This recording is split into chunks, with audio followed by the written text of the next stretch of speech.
Hey Scorpio, thank you for joining me and welcome to my channel. This is your reading for the eclipse that happened 2 days ago. The energy's still good. It just started. And besides, for you, it's sort of not so... Well, there's something to say about this eclipse, but you'll see it manifesting forward now, so it's fine. You're good. An event could have happened that we'll talk about in a minute, but through the astrology, but I'll tell you guys about that soon, and then you can tell me if something's going on or not. As you know, just because you're going last, I choose that's why the card's in the corner. I shuffle the cards and then they go from first to last. And I do that all the time because it would give me anxiety to choose. Sometimes, like in this series, a friend of mine who's an Aquarius went through something, and so she contacted me, and because she's been a huge supporter since the beginning, pretty much, I popped Aquarius in the middle. But I don't want to encourage anybody to do that because I don't want to have a pattern of, people contacting me and whatnot, and then feeling as though I'm ignoring some and choosing others. It's just a bad energy. Members, I'm going to do a detailed video series now for you guys in which we'll go through the different major transits that are happening until like the end of June. It's not quite all of June. There's from this first eclipse until the last one, there's a whole section of things that are going on that are worth talking about. And when I do a lot of astrology, I just find that general YouTube is just not into it so much, although it's changing. I'm noticing how people are getting to know astrology much better. So it's a much more detailed overview, and it has it's going to have a spiritual component tarot reading. So if you're a member, it's going to be in the description when I finish it. So I'll go one by one, and I'll shuffle the deck also. So maybe I'll put you guys first, just so you don't have to wait. Okay, so let's talk about the astrology first, and then 2 tarot card readings. There we go.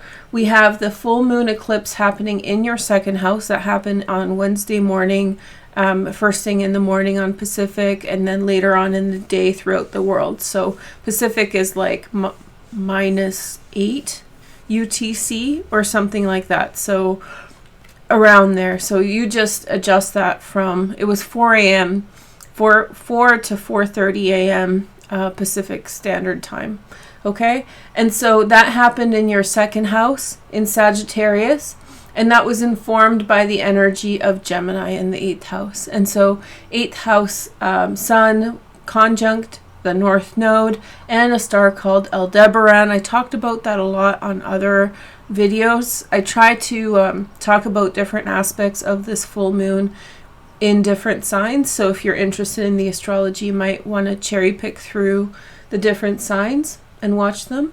And so the North Node with the Sun informed this. The light was shining through the earth. There was a brief pause as the light stopped. The earth stopped the light from hitting the moon, and so it cast like a red shadow. That's why it's called the blood moon on the moon. And then the moon set. Unfortunately, it was overcast here, so I didn't get to see it. But I got some spooky little events going on around me, and so that was a very kind of cool time. And I'll get to that for you in a minute too, because that probably pertains to you as well. There's a really big transit for you that's coming up that I'll tell you about next. But the moon is here with the South Node in your second house, and that's where the light was taken off, right? So the light was shielded. You can kind of see it on my skin, right? The light was shielded and removed and then came back. And when that process happens, it shifts reality a little bit. And the second house has a lot to do with money, but specifically your money, not money you share with others. And this is the reorientation of these eclipses that you should be aware of. Namely, that something about your autonomy financially is changing, and you're moving towards collaboration, cooperation, marriage, partnership with someone in which you share money. So there could have been a step that was taken towards financial, compliment or giving away of oneself, giving away an aspect of your own financial strength towards building a partnership or building cooperation with someone else. So the shift is happening as it to now adjust your own individual wealth and then build up your shared resources with others. So that's exciting. Mercury retrograde is starting tonight. So tomorrow morning it's going station in Gemini as well. So the 8th house is very active for you at this time, and so is Venus is here as well. This can mean like big things like an increase in shared resources. Always think about with this transit, what are you going to share with whom and how? And like I mentioned before, Aldebaran is right behind the sun at this time. They're transiting, the constellation is behind the sun, and so they hidden behind the sun's energy, magnifying it. Aldebaran is it's a very powerful star. It's a very bright star, and so it adds to the sun's energy in a significant way. You can see it with the naked eye, in the sky. Not at this time because it's behind the sun, but at other parts of the year, namely winter. So yeah, it's magnifying the energy. The 8th house is all about shared resources. I would think about this as much more to do with sharing with others than a loss or change or endings. I feel as though the immediate moment you are releasing something that you have for yourself and then shifting it towards combining it with others, sharing it with others, and that's a big deal. Now, the transit that has me very interested for your sign, and me included, because I have Scorpio placements here at the end of Scorpio. So my first house is mostly Sagittarius, and I'm a rising Scorpio, if you don't know. So all of us who have placements like above 15, 17 degrees, if you're 17 Scorpio degree or higher, Sun, Moon, Rising, Venus, Mars, if you're up here. And then this will be applicable to you more than anybody else. Before we get, I'll talk about the second part later. Those of you in the beginning have something good going on too, but I'll tell you about that in a minute. So we have this grand trine happening between Mars and Neptune, and that's a water grand trine. So whenever there are aspects in complement to each other in different signs, that's a particular kind of energy. It's like the star behind the sun, right? Magnifying its power. These three planets or transits are combining together. So whatever you have here, Scorpio, is combined with Mars in your 9th house, in Cancer, and then also Neptune in the 5th house. Okay. And so when I was mentioning about at the beginning of the video about how I had psychic visions and whatnot, I am expecting for you similar things. So there's a lot of synchronicities, serendipity, unexpected things happening in which you get insights. This is a time in which you're meant to trust your intuition, and listen to your thoughts, listen to your intentions, or listen to your instincts about people and circumstances and say, I feel this way about this thing. This is a time when outside influences probably do less good things for you than what you do for yourself. So through this transit, it's a really good time for you to listen and pay attention and tune in and connect to this energy. So basically, outside of this eclipse, you're very, very intuitive right now, especially if you have those late placements right there. And Mars, for all Scorpios, is at the top of your chart. This is a really wonderful time. Venus is going to follow right after, and Venus is picking up speed now. So they're going to, I don't remember where they're going to join, but there's going to be a point in which they're together. So it's at the top of your chart. This is bringing you forward publicly. This is getting you positive attention. and all those good things, and the sun will follow thereafter.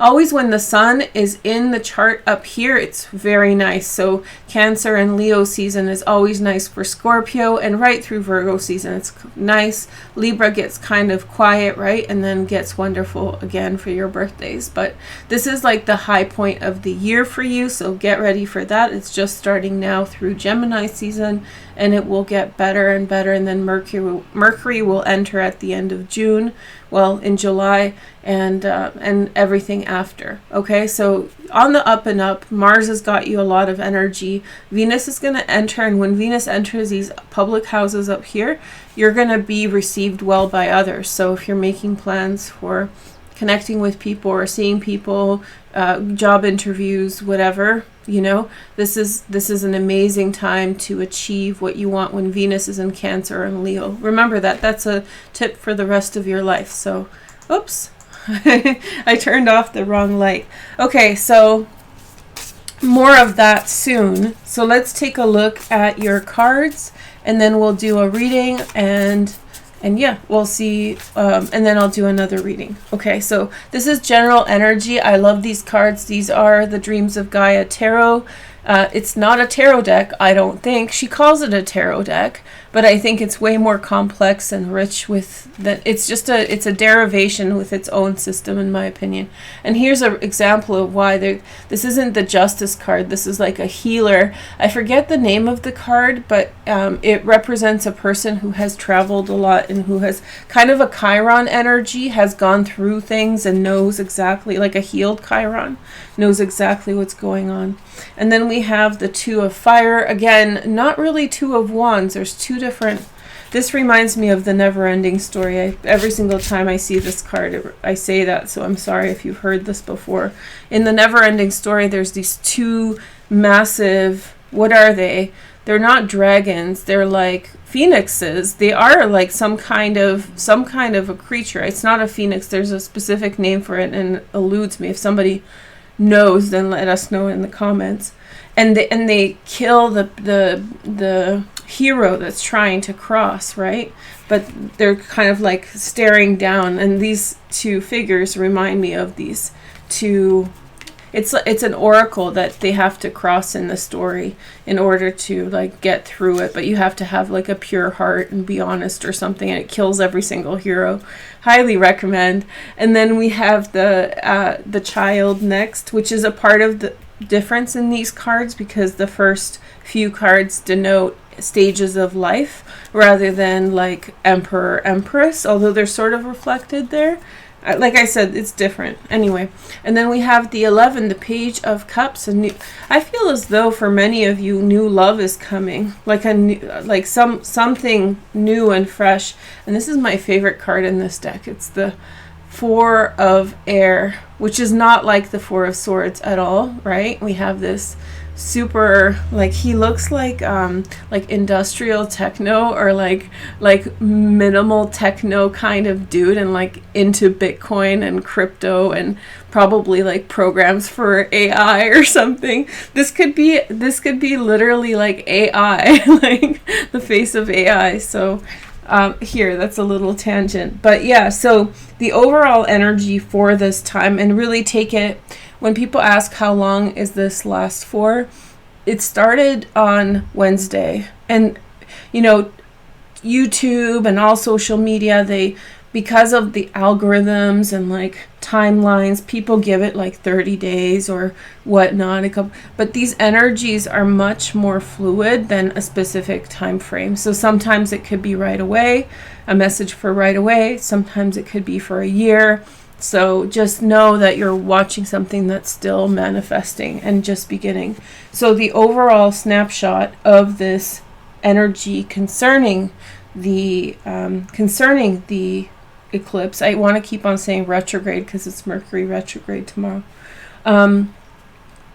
It looks as though there's something that a person wants to achieve, and they've gone through a lot, and they've done a lot of self-healing. And through that self-healing, they have become a stronger and more capable person. And because of that, And there have been obstacles that they have not been able to cross in the past, but now they're sort of there and they're getting through it. And so this person, it feels as though what they're doing is out of sync with their age, which means that you're sort of older for what you are trying to do. And that's on life. That's on the fact that life has sort of given you like extra, like you've had things in the way. Like, I don't know how, like an example is like people going to school later because they didn't have much money growing up. So they go to school in their 30s, right? Because they couldn't afford to go to school before. Or other things, like they had to work. Or maybe, so whatever, it feels as though some people, some of you, and this will manifest differently for other people, some people will begin to have children. And again, so maybe you're 32, maybe you're 29, and you're thinking of having kids. This is an indication that maybe this is a time in which you're stepping into this energy. Think of this metaphorically. Don't think of this as like literal child in your arms this week, right? But this card to me really talks about time, right? We have the clock. He's perfectly groomed. He's an angel of some sort, and everything's sort of like R2D2, like like I said, AI, perfectly synced, like engineering sort of vibe, right? So this person this card is denoting a time in which something very specific is happening in your life. Now, if it's not kids, because not everybody has kids, or some people have kids and they don't want more, there's something new that's coming that's going to really enchant your heart.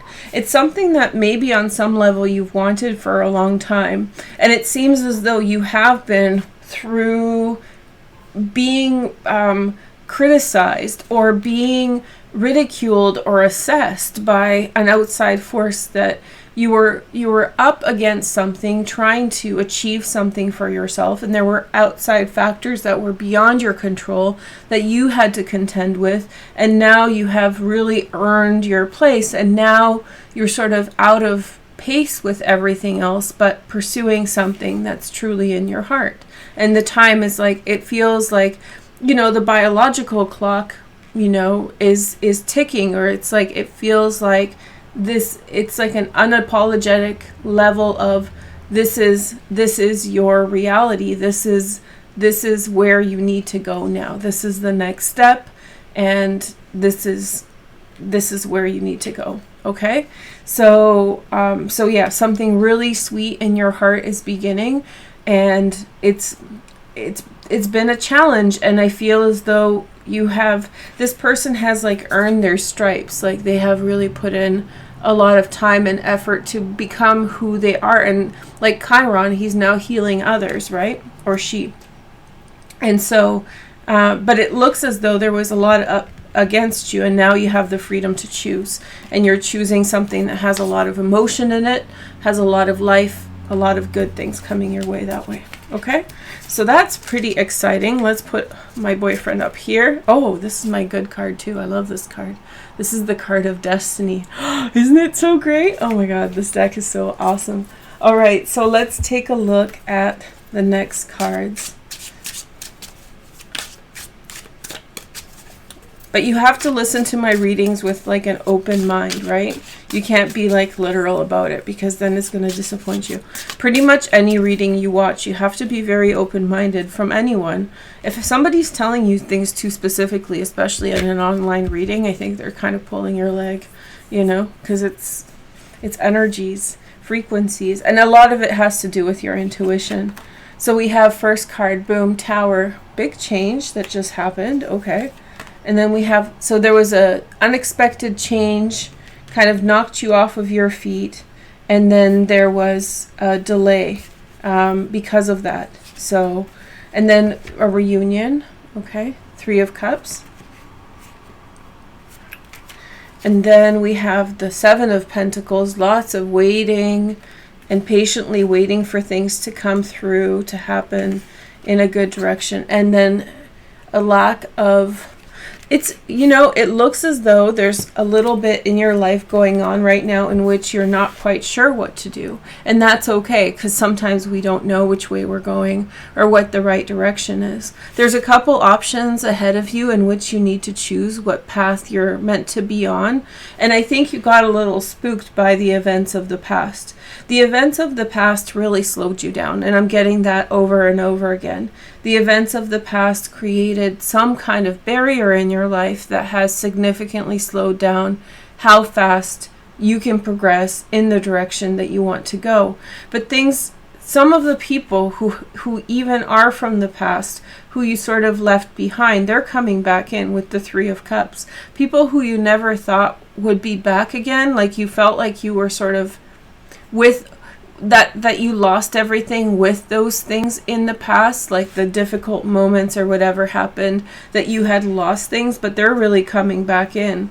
And so there's still more waiting. I'm not going to pull your leg and promise you it's coming right away, but there's still more waiting, and waiting for growth to happen in the direction you see for yourself. You're sort of, it's almost like not like gambling, but like a bet on something. You have faith that a path or that something that you want is happening for you, and you're sticking to it.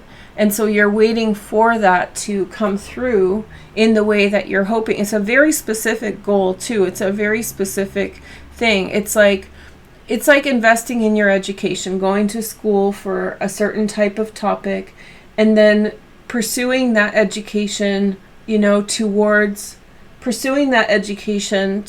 a specific outcome, and hoping that that's going to yield for you a good career. Ahead of you, there's still some unknown variables, which is the Two of Swords, and that's okay. And I think I do pick up on the fact that this is still influencing your emotions. Like whatever it was, it's still sort of holding you back, or it's still sort of making you feel doubtful. But remember that the position you're in here isn't this position. This is a position in which you're not quite sure what to do, but it's not a tower situation.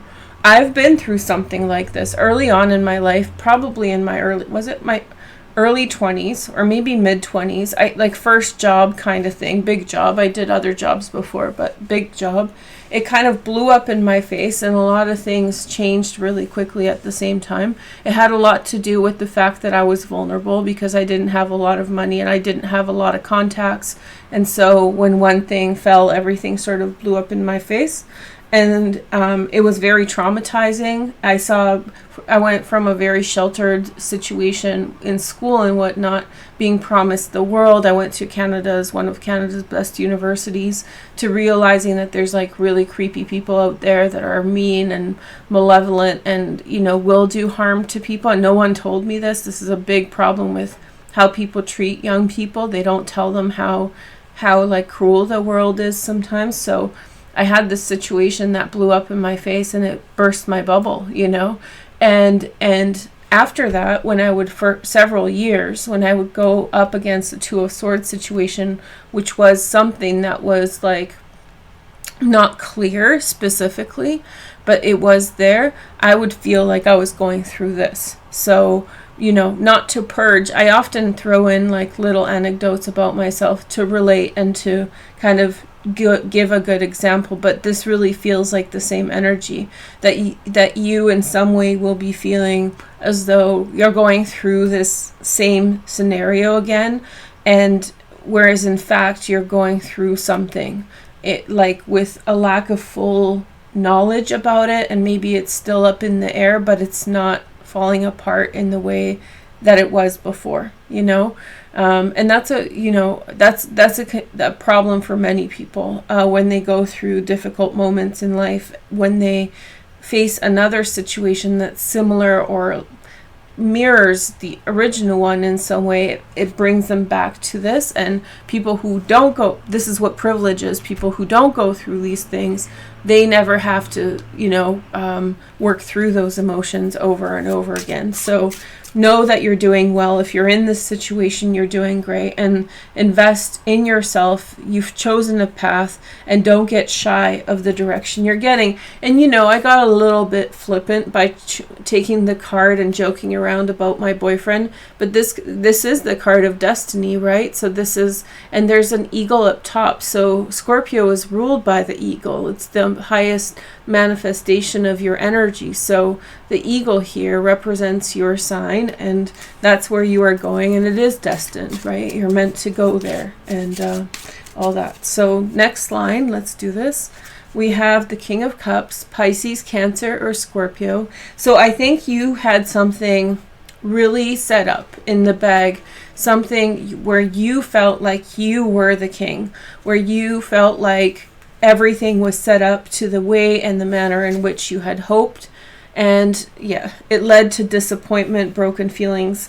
And like I said, like a lot of this is intuitive, which means that it reminds me of things that I've seen or I've gone through, and that's how I identify what's going on here. So this feels very much on point for, I hope, not too many of you, but it does feel as though like a shake-up with it got in your head, right? Like and the problem with this is that it reverberates into the future, and for several years after, I was struggling with this, where I was facing different scenarios and I was feeling the shock from the corruption I had faced or the injustice I had faced, just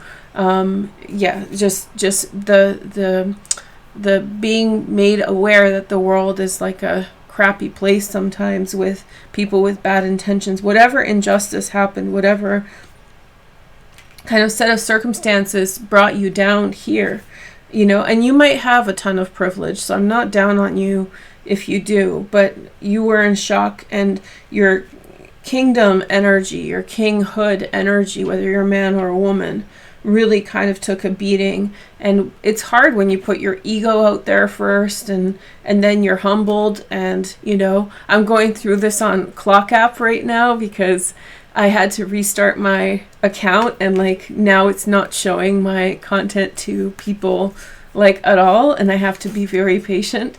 So I'm being humbled too. It's like I think I got like 30 views in 2 hours or something. I was like, oh, it's changed over there. Anyway, so we have the 10 of Pentacles, Queen of Wands, Ace of Pentacles. I'm just letting you know that it's really normal to be humbled like this, whatever the humbling was. And then the personal struggle is here, the 5 of Wands. So yeah, it's a personal struggle. It's like, it got in your head and made you feel bad, and it made you wonder what it's all about and how things are. But here you are. Family reunions are possible through this time, reconnection with people who matter a lot. And part of maybe the lack you've been feeling, this is really the past. So I wouldn't say this is happening now. I would say this is informing now, but it's kind of the past. Here, the key moment is a reunion, and that's going to signal a changing of the tide for you. Because without these people in your life, you're feeling empty, hollow, and vulnerable. And so as you are coming into these connections, and there's this reunion, and this could be with new people. So if it's those people in the past that were hurting you and you're like, no, Veroosh, I don't want that. I don't want their energy. This could be like a reunion to relationship, a reunion to someone you can trust on, a positive way forward. And then moving forward, we have the 7 of Pentacles, the Queen of Wands, the 2 of Swords, and the Ace of Pentacles. And so I feel as though a bold move forward. Remember, the eclipse is happening in Sagittarius, very similar energy to the Queen of Wands. So it's time to sort of branch out, go towards something new, break away from just being on your own and doing your own thing.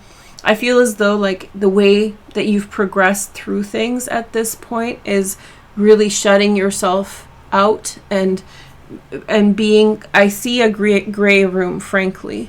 And for you, it's almost like the Scorpio cave. You've been in it, and a gray room, and sort of not only gray walls, the walls in the vision are coming up as like speckled, not speckled, but you know, like they're rough, like it's a rough, it's not a smooth gray wall. And so that to me communicates that you've been kind of shut down and doing this mechanically for your own goals and ambitions, and like, you know, that was the right path to go on, the path you've been on, but now something's going to push you out of that and make you move towards a new beginning. And it's a new opportunities coming in, especially financial ones, and it's all connected to the spark of reconnection with other human beings. So the stress you're feeling or have been feeling until now, that's going to be alleviated, and there's a good path for you moving forward. Okay, so this to me looks like a whole bunch of healing, right? Healing. And you know, I'm a tarot card reader. I don't have my degree yet for psychology counseling, so you know, the like telling you that this is PTSD or something like that, I'm not a doctor to do so. If you feel like you have PTSD, go see a doctor. But this, in a non-medical sense, this is a traumatic life event that you're overcoming. I hate mentioning trauma, and like, because that's such a personal thing, but like a traumatic life event that you're processing, and this really screams of it to me, you know. And reconnection with the outside world is happening now. So I hope it is good for you, and I hope you are doing well. Thank you guys. It's time. Okay. Thank you guys so much for watching. Members, just a reminder, when the video is ready, it'll be in the description. Thank you so much. Bye-bye.